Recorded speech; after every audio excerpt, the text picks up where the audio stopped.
Kaixo, compañeros de Caralibro. Hace más de una década escribí unas líneas personales sobre 1984, la novela de George Orwell.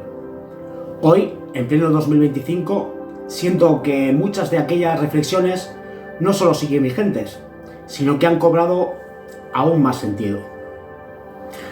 Es una interpretación personal, directa y crítica. Una forma de compartir cómo veo reflejado en nuestra realidad cada uno de los conceptos que Orwell nos presentó en su mundo distópico. Si no has leído la novela, no te preocupes, te lo explico todo desde el principio. Y si ya la conoces, quizás descubras otra manera de verla, desde mi mirada, la de alguien que, como muchos, sospecha que el futuro que Orwell temía ya está aquí, disfrazado de modernidad. 1984 no es una novela cualquiera, es una advertencia. Un aviso disfrazado de ficción, donde Orwell no solo imagina un futuro distópico, sino que disecciona con precisión quirúrgica cómo opera el poder cuando se le deja acampar a sus anchas. En este guión voy a explicarte algunos de los conceptos clave del mundo de 1984, como la policía del pensamiento, la neolengua o el doble pensar. Y cómo, sin que muchos se den cuenta, ese mundo ficticio se parece cada vez más al nuestro. Esto no es una clase de literatura, ni un análisis académico. Es mi forma de gritar lo que veo, de compartir contigo esa incomodidad que me provoca este presente tan orwelliano. ¿Qué tienen en común la política actual, las redes sociales y el modo en que hablamos en nuestro día a día, con una novela escrita en 1948? Este vídeo no es una crítica social al uso, es más bien un espejo. Un espejo que, si te atreves a mirar, puede que no te guste lo que veas. Hoy quiero compartir contigo un texto inspirado en una novela que me marcó profundamente, 1984 de George Orwell. Lo he actualizado con ejemplos actuales, sin traicionar lo que sentí al escribirlo. Y ahora que los tiempos han cambiado, ¿acaso no ha cambiado también el significado de estos símbolos? Prepárate no para aprender, sino para pensar. No es fácil distinguir entre una advertencia literaria y una predicción. Y sin embargo, cuando uno observa con atención, encuentra espejos por todas partes. Un buen ejemplo de eso es la policía del pensamiento. En la novela, la policía del pensamiento era la encargada de reprimir cualquier idea que cuestionara el partido. No solo vigilaban lo que decías, sino lo que pensabas. Una especie de guardianes del interior de tu mente. Hoy, salvando las distancias, ese control no es tan directo, pero sí efectivo. Está en la autocensura que ejercemos por miedo al qué dirán. En las redes sociales, donde opinar demasiado puede costarte una cuenta, un trabajo o una reputación. En ese miedo a decir algo que se salga del guión, que incomode, que no encaje. La policía ya no necesita pegarte un porrazo. Le basta con hacerte sentir que opinar libremente es peligroso. La policía del pensamiento somos todos, cuando juzgamos al otro por pensar diferente. Hablamos de la presión constante para alinearte con el discurso correcto. Si no, eres un facha, o un progre, o un negacionista, o un vendido. No importa qué digas, importa a quién contradices. Yo no veo libertad en tener que pensar 3 veces antes de decir algo. Ahora bien, si la policía del pensamiento es quien castiga las ideas disidentes, ¿quién es el que vigila y mantiene la vigilancia constante? Aquí entra otro símbolo que sigue tan vivo como en 1948. El Gran Hermano. El Gran Hermano en la novela es una figura omnipresente. No se sabe si existe realmente, pero su rostro lo invade todo. Es el símbolo del poder que todo lo ve y todo lo controla. Todo lo sabe. Es la figura del poder absoluto. No es una persona. Es un símbolo del poder que todo lo observa y que se mete hasta los rincones más íntimos de tu vida. Hoy en día, el gran hermano puede ser el Estado, puede ser tu móvil o puede ser el algoritmo. Pero en mi opinión, sobre todo, el gran hermano es esa voz que te dice cómo debes vivir, qué debes pensar, a quién debes querer y a quién odiar. Hoy no necesitamos un solo rostro, tenemos un sistema descentralizado que hace lo mismo. Algoritmos que rastrean tus gustos, tus clics, tu ubicación. Da igual si lo hace un Estado o una empresa. El resultado es el mismo. Saben más de ti que tú mismo. ¿Quién necesita un gran hermano si tú mismo te desnudas voluntariamente en redes? Lo inquietante no es lo que tú haces, sino lo que otros pueden hacer con lo que tú haces.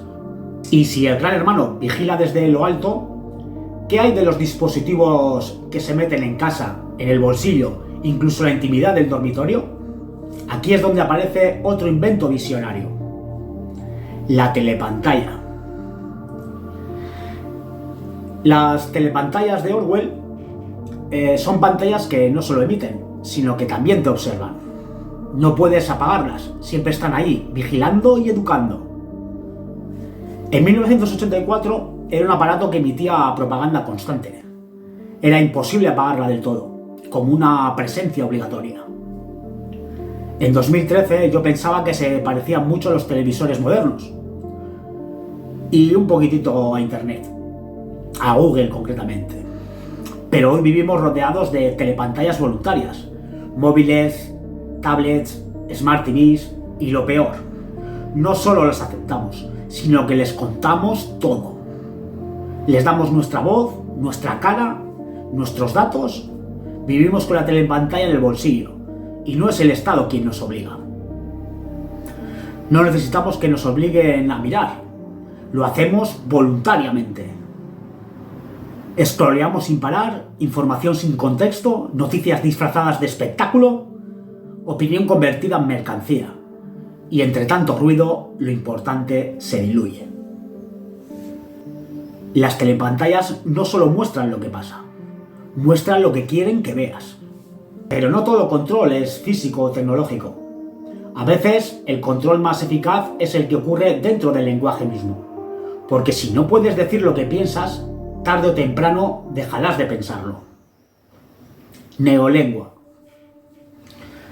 La neolengua era el idioma oficial del partido. Su objetivo no era comunicarse mejor, sino reducir la capacidad de pensar libremente. Es una forma de manipular la realidad reduciendo las palabras, recortando el lenguaje y con ello el pensamiento.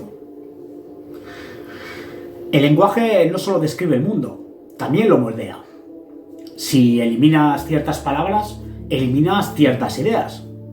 Y si vacías las palabras de sentido, puedes decir cualquier barbaridad y que suene razonable.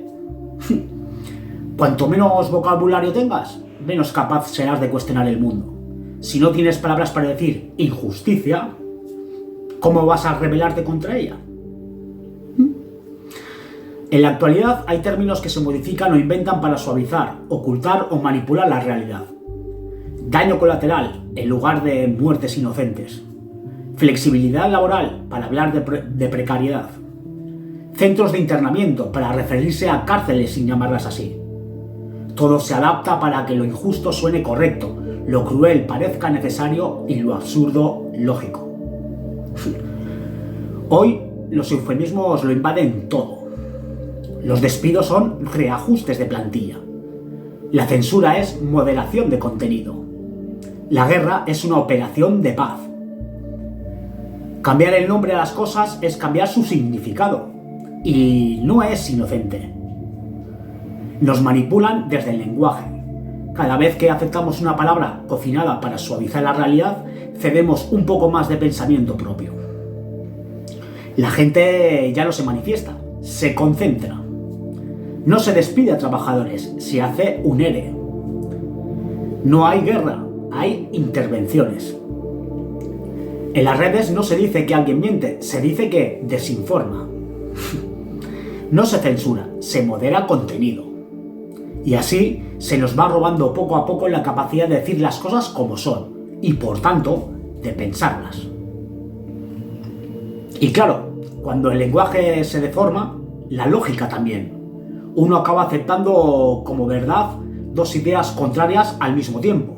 Esto nos lleva directamente al siguiente concepto: doble pensar.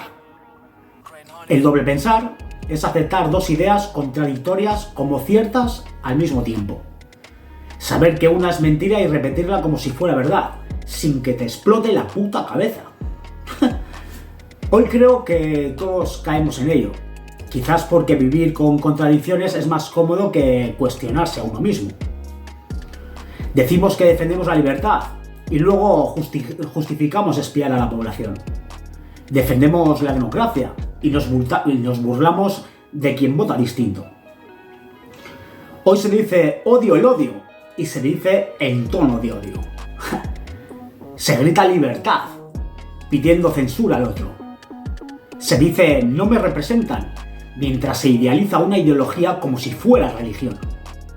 No me excluyo, yo también caigo a veces en esas trampas. Por eso me incomoda tanto. El doble pensar no es esquizofrenia, es adaptación, es obediencia, y lo practicamos más de lo que creemos.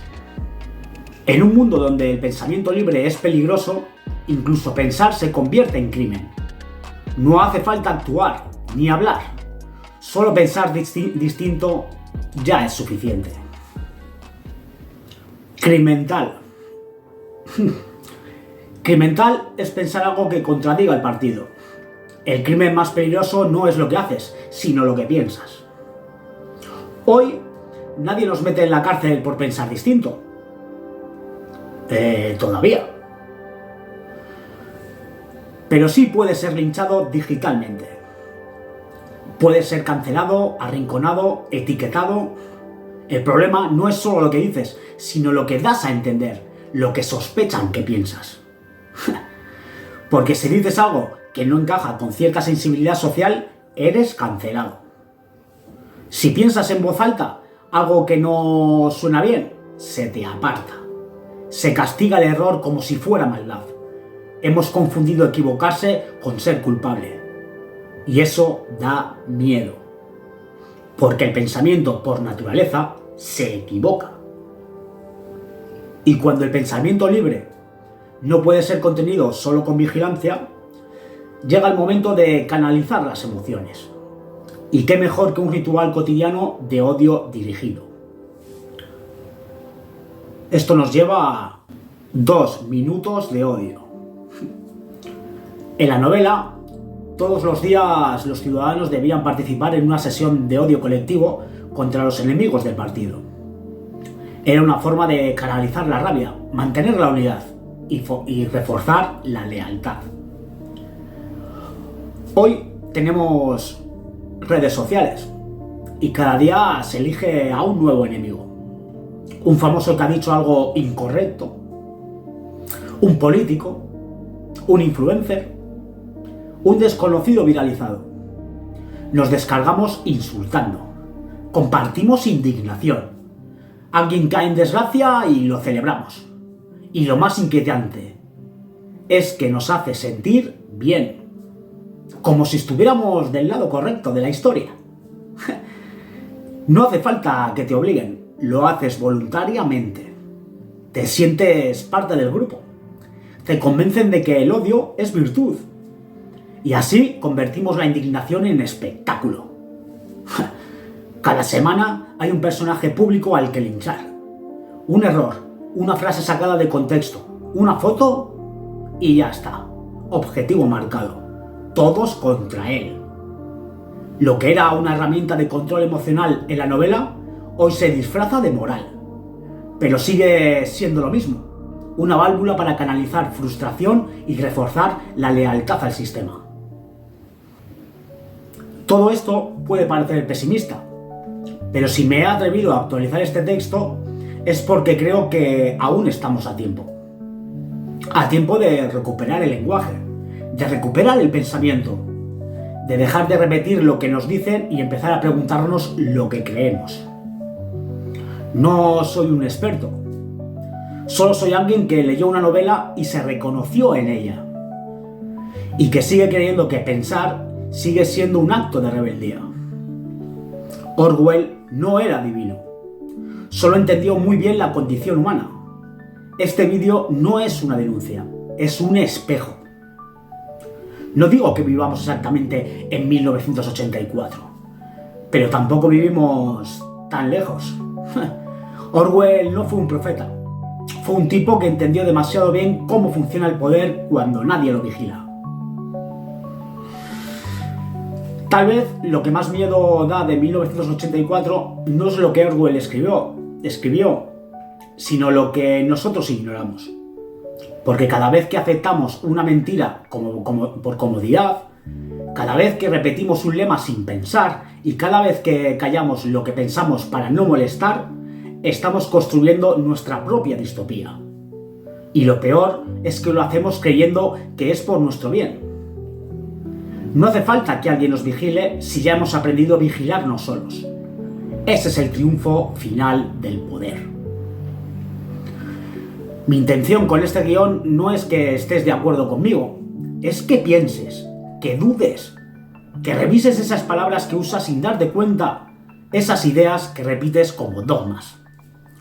Porque en un mundo donde todo se vigila, todo se etiqueta y todo se empuja hacia el pensamiento único, rebelarse no siempre es gritar. A veces basta con pensar por tu cuenta. Y si eso es un crimen, entonces sí, soy culpable.